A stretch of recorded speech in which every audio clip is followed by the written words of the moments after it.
Today we are looking at a company which is actively exploring the potentially biggest oil and gas basin of the 21st century. Today we are looking at Reconnaissance Energy Africa, or these ticker symbols. A company overview. Before I can share my thoughts on Recon Africa, we first have to paint a general picture of the company. Recon Africa holds the rights to this enormous plot of land in both Namibia and Botswana, 8.5 million acres to be exact, and they are exploring the hell out of this property. The company has already completed a high resolution magnetic data mapping to, well, map the general properties of the basin. And to be honest, it is pretty interesting to learn how this all works. So if you also find it interesting, I'll drop the links to these documents and all the documents I use for this video in the description down below.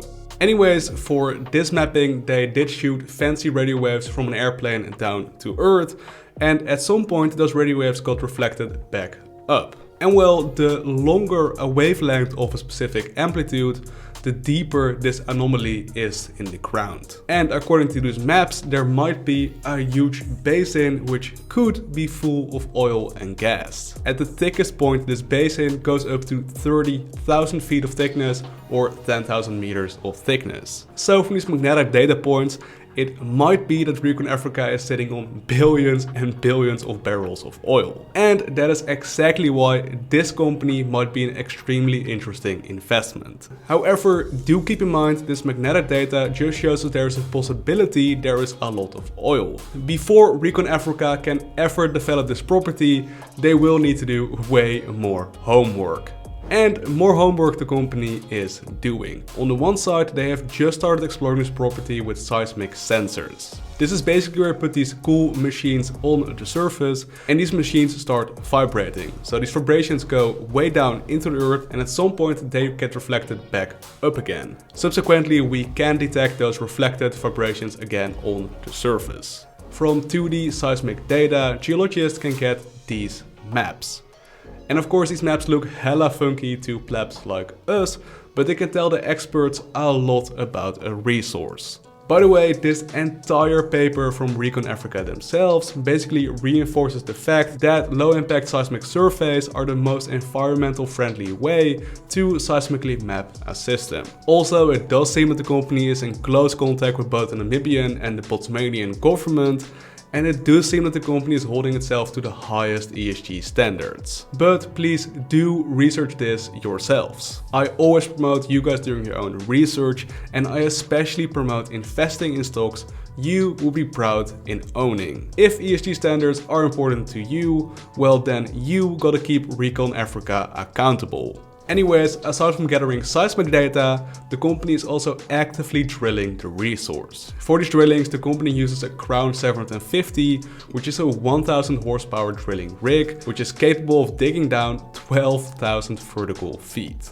Anyways, just with the seismic thingy, the company seems to hold itself accountable on the ESG standards front. For example, the company is using 100% organic drilling fluids, and they seem to be steering far away from local wildlife. And well, the continued exploration of this resource will be the name of the game. I do not believe we have a deadline for when the company predicts to complete the exploration, and we might be years out from anyone attempting to develop this resource. However, when the company finally has enough information, I believe they can go one of two main routes. First, the company could develop the resource themselves, which would mean a lot of investments. But if the company does decide to go this route, they would also get 100% of all the profits of this resource. And the second most likely option, in my opinion, is a farm out. This is basically where they rent out the acres to other oil companies like Shell or BP, and those other companies would develop the resource under this lease. Subsequently, Recon Africa would either get a cut, a commission, or a flat fee.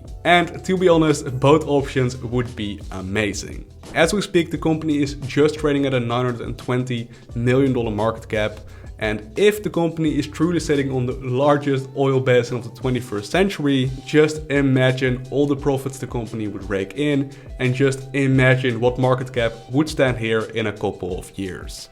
But of course there is way more research to do. We haven't even touched on the company's management, their financials, and we haven't even gone that deep into the exploration side of the business either. If you do want me to do a deeper regulatory, management or financials dive, do let me know down below in the comment sections and I'll see what I can do for you guys. My opinions. Funnily enough, I first stumbled upon this company back in 2021, and sadly enough I never really did a deep enough dive into the company and I never really invested in the company. Afterwards it did shoot up to a whopping $10 per share and it became a multi-billion-dollar company. And now just 1 year later we are looking at a $4.6 stock and a $920 million company. And that price, that $920 million market cap, gives the company quite an interesting value proposition in my opinion. Recon Africa could be a multi-bagger from here easily. If the company truly has billions and billions of barrels of oil, and if they decide to farm their land out, well, that would generate billions and billions of dollars of profits. However, if there isn't much oil, or if the oil is too hard to develop, well, then the investment can easily go to zero too. And it is your task as an investor to decide the odds. What are the odds of the company becoming a multi-bagger? And what are the odds of your investment going to zero? And once you know the most likely odds, well, then you can decide if you want to invest in the company. I am starting a position in this company right after this video goes live. Nothing much, just around 1% of my portfolio, just to get my toes wet. Right now I don't have too much capital to invest, and to be honest I don't really mind waiting out on this one. If the stock price of the company does decide to dip lower, well, then I wouldn't mind buying more. Of course, as always, we'll see what happens, but I believe this might be a multi-bagger of a company. Now, please do let me know, what do you think of this company? Have you heard of RECAF before? Are you already an investor or are you thinking of investing? Do let me know down below in the comment section. And with that said, thank you so much for watching. Peace.